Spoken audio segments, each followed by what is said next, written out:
pitch was so compelling that I immediately said, I think this could be great. I think it might actually be one of the best stories to start off the new standalone movies. It seemed to fit very much into the direction and some of the ideas that we'd been kicking around. And the fact that this sort of falls into the genre of a World War II type story, a heist movie.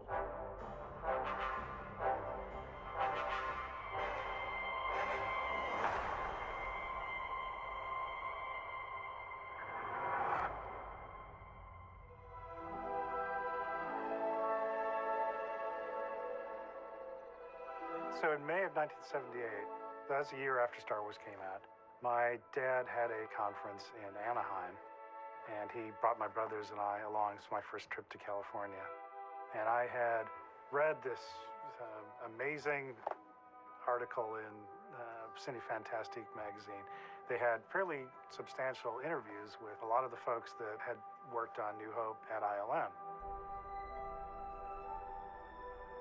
I was 15, and there I was in the hotel room in Anaheim, and I picked up a phone book and just, on a lark, looked to see if there was a listing for Industrial Light and Magic, and there was.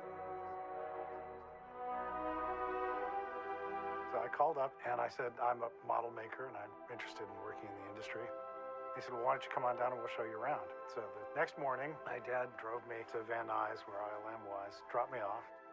I spent the entire day at ILM. I saw them building models in the model shop for the next episode.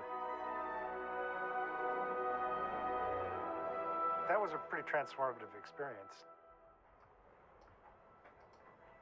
When Kathy came on board at Lucasfilm and we announced these standalone stories, I just started thinking, you know, that idea from the opening crawl of New Hope, of stealing the Death Star plans, you know, it's just a bit of backstory, but it seemed like, you know, that could be a pretty compelling film just by itself. We'd be talking in the hallway with just friends of mine, and I would pitch them a 30-second version of the movie, and they'd say, oh, wow, no, I want to see that. You need to go make an appointment to pitch this to Kathy. You have to pitch this to Kathy. So I made an appointment, and I pitched it to Kathy. John, who was somebody I've known over the years, called me up and said, you know, I've always had an idea that I've been thinking about and kicking around, and I'd love to come in and talk to you about it. And he came in and essentially pitched the idea that spelled out in the opening crawl of New Hope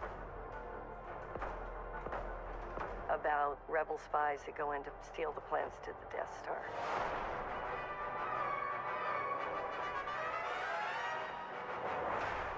It was immediately plausible that we could do something within that World War II adventure genre and have it still feel very much like Star Wars. I didn't hear anything for about a week, so I thought, all right, well, okay, at least I did it. And then I got an email from Kiri that, you know, this is, we're really intrigued by this. We may want to proceed. To read that, you know, I was just all alone and like, oh man, I want to tell somebody, but you know, it's all, gotta keep it quiet.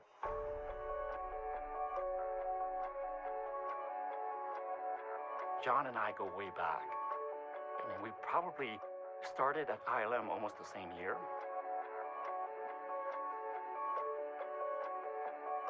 When I heard that he had pitched this idea and that it was actually on the slate to be one of the films, I actually, you know, ran into John in the hallway and said, hey, you know, tell me about what this film is. How can I help you? How can we kickstart this?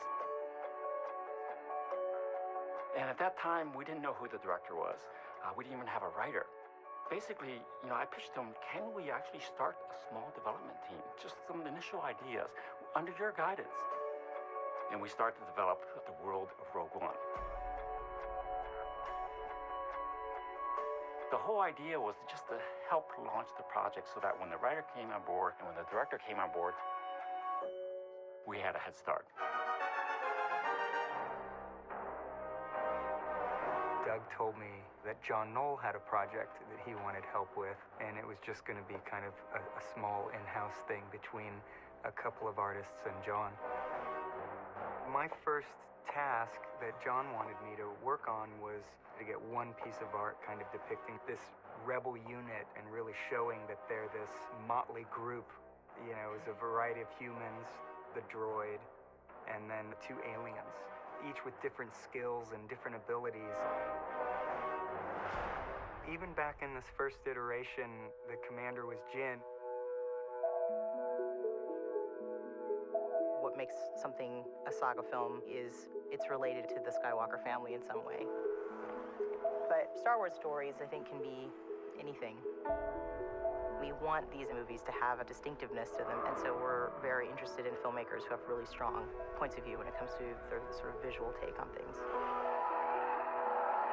And this movie in particular, we wanted the right person to tackle this particular set of events that are so important to what happens in F4.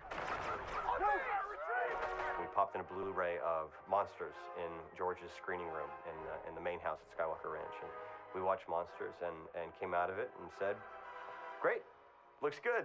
Garrett's going to be our guy. Monsters was Garrett's first film. It has a really fresh, like very interesting visual point of view that we thought would make Rogue One special. So we sat down and talked to him, and again, what we were surprised by was what an incredible fan he was.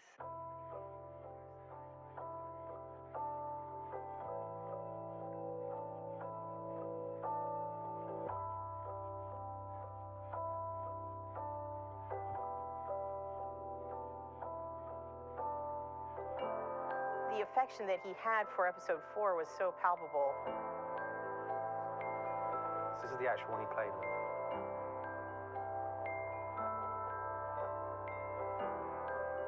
And not just affection, but knowledge, like deep, deep knowledge of it. I said all my embarrassing stories about going to Tunisia and things like that. Star Wars means the world to me. I never, ever, ever thought that I'd be lucky enough to be directing a Star Wars movie. You know, the very first thing that he said when I asked him, can you tell me what you love about Star Wars, was, I've always wanted to join the Rebel Alliance. We're creating a narrative that explores the idea of the Alliance coming together.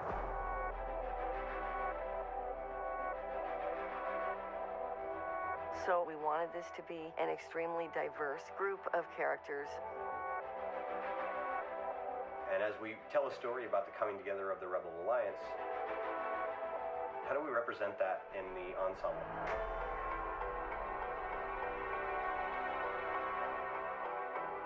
And that's a lot of fun to figure out these characters so that when they do come together, it feels like they're all true rebels. That process was to really refine the emotional biographies of the characters.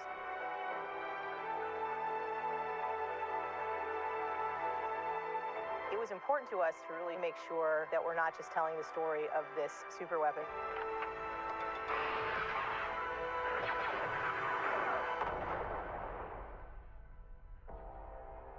But that we're telling the story of these people.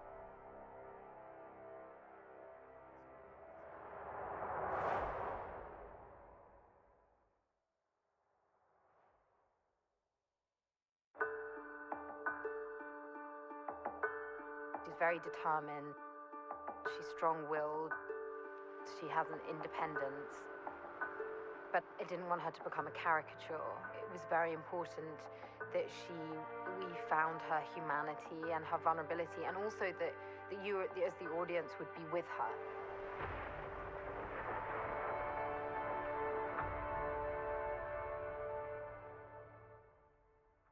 We really owe Felicity a manicure after this. And a nice hair treatment.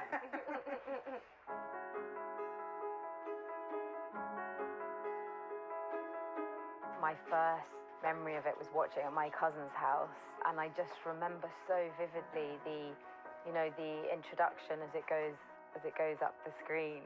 But I really rediscovered it from obviously doing this film and going back and watching everything, and then just realizing, oh my God, this Star Wars was so, it just you could do a degree in it. It's so there's so much detail, and I'm constantly going onto Wikipedia and checking things and checking references and trying to work out the history and all the characters, and I have such affection for it.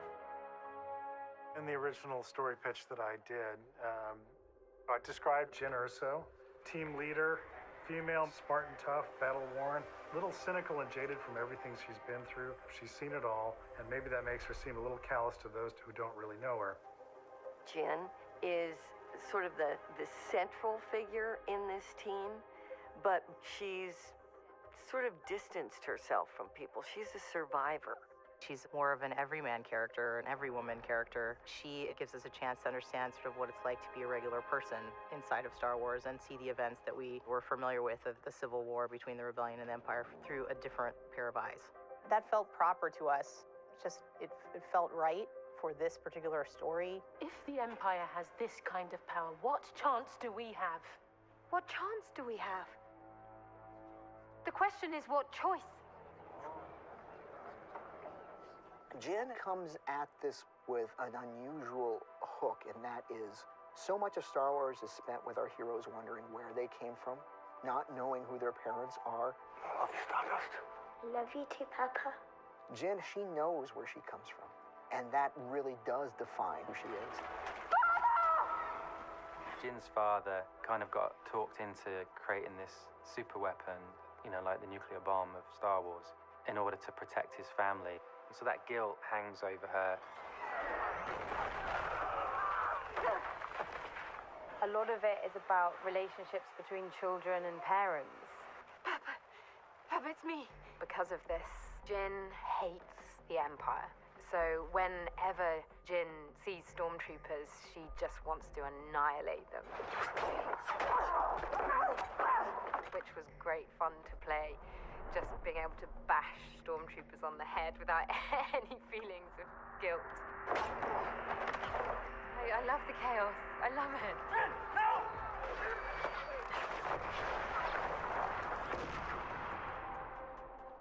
So the fitness, nothing compared to doing Rogue One. Every day there's some kind of assault course obstacle that we're given. There was a lot of rehearsal, a lot of preparation.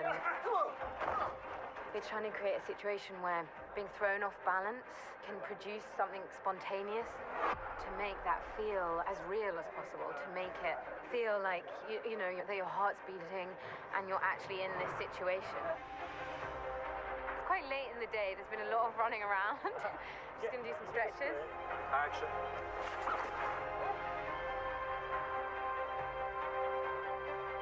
It's been the most physical exercise I've ever done in my entire life.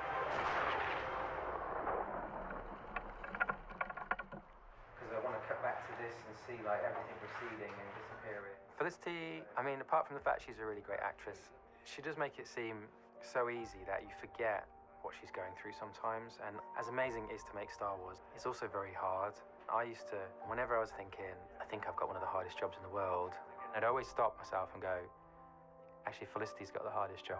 Carrying a Star Wars movie, you couldn't ask someone to do anything harder. Here we are. Welcome to the set. There's a little bit when you're walking onto set, and it's an enormous set with hundreds and hundreds of people. You sort of have to tell yourself, come on, right, you can do this, because you're slightly quaking in your boots, literally in your army boots. Yeah, I'm very glad I had the chance to go through this journey with her, because this is something new for both of us. You know, the size of this film can be very scary. And I was very lucky to have her next to me, you know, always there to kind of grab my hand and go like, oh my God, here we are. Let's make sure we stick together. What happens when you're in it, you get so involved in what she's doing, and suddenly you have an out-of-body moment when you're just thinking, this is amazing. By the end of the film, Jin actually forges true connections with the people around her, and even at the end of the film when they are facing their death, there's a bravery in that because it's come through a a connection with the people around her, and they've achieved what they achieve because they achieve it together.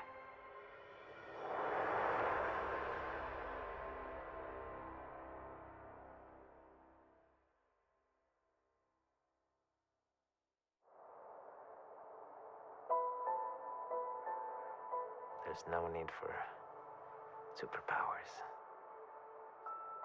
It's just conviction and honesty and passion. That can drive you really far.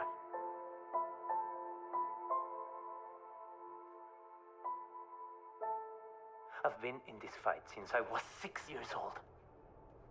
You're not the only one who lost everything. Some of us just decided to do something about it. Cassian's also equally complicated. He proves to be a very, very important intelligence officer. He clearly has lost family members, so he's damaged in some way. He's following orders initially when we meet him. Everything I did for the rebellion. What's fascinating about Cassian is that he embodies that type of storytelling element of being an intelligence agent who often has to make those really hard calls. I mean, that's what spies do. Spies are on their own in the field without support, and occasionally they'll be pushed into that corner where they have to make those grim choices. We'll be all right.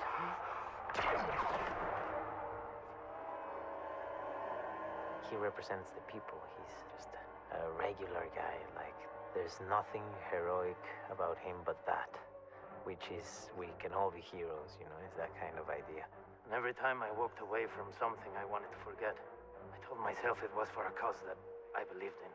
I always thought about Cassian like that, you know, like it could be one of my friends that suddenly you turn and you go, oh my God, he decided to do something.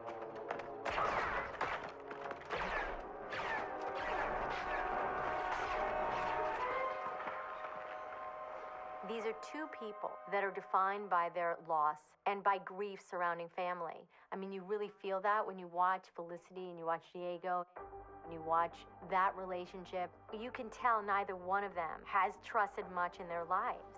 And what is so wonderful is the naturalism and the modesty that Diego brings to that character. We can't leave him. Jen, he's gone. Come on. I grew up in Mexico. All my cousins were big fans of Star Wars, you know, and I'm the young one. And I remember they used Vader's character and idea to just scare them, you know. But then he became my favorite character, you know.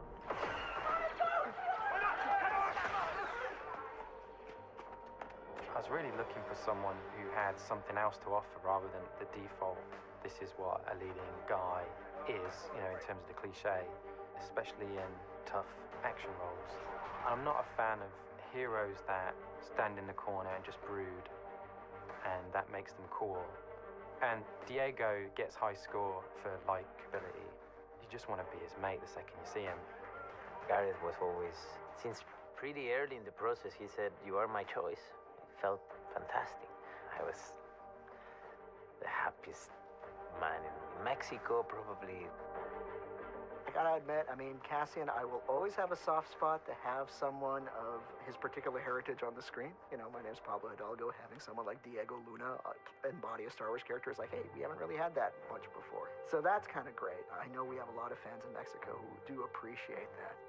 Diego Luna, he's been in over 50 movies. He's produced 20 some odd films. He's directed a half a dozen movies. You know, how many actors do you find that really have that kind of experience to offer in a movie, any movie, let alone Star Wars? So we're very lucky to have him.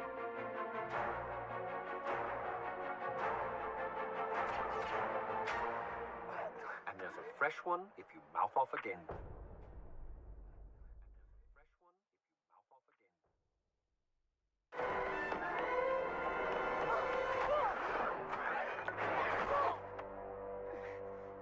Congratulations.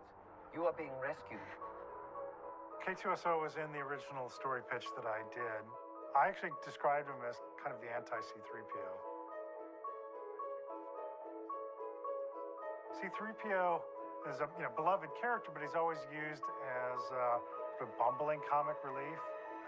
But he's got amazing capabilities. They shut down the main reactors. They'll be destroyed for sure. This is madness. What I wanted to do was take all those things that were implied as cool things that K2 can do that a human being can't do, and make that what K2 is about. Let's roll, please.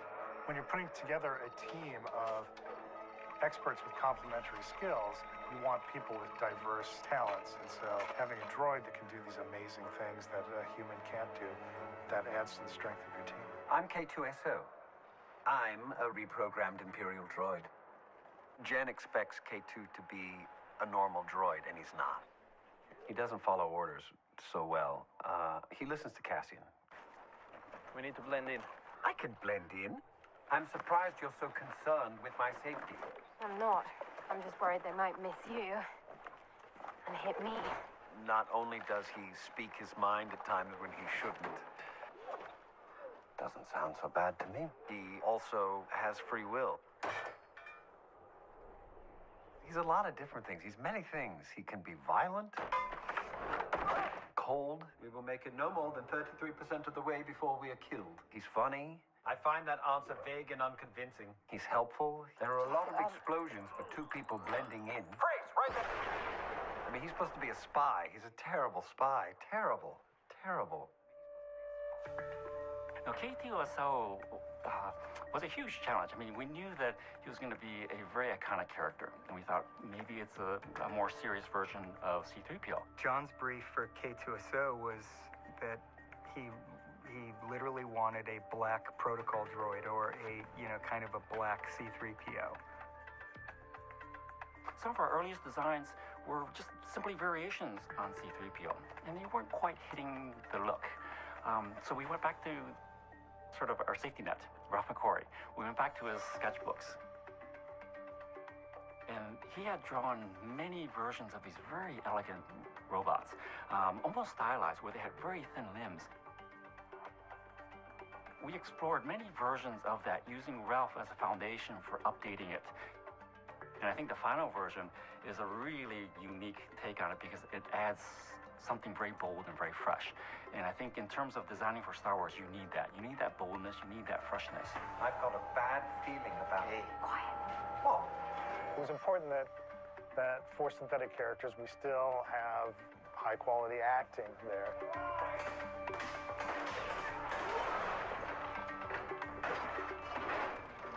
The choices that Alan made as an actor, in terms of the voice that he gave it, really fit well with K2's design. A lot of Empire guys are English. Your behavior, Geneso, is continually unexpected. It just works better with an English accent. It has, it's more proper and sort of robotic.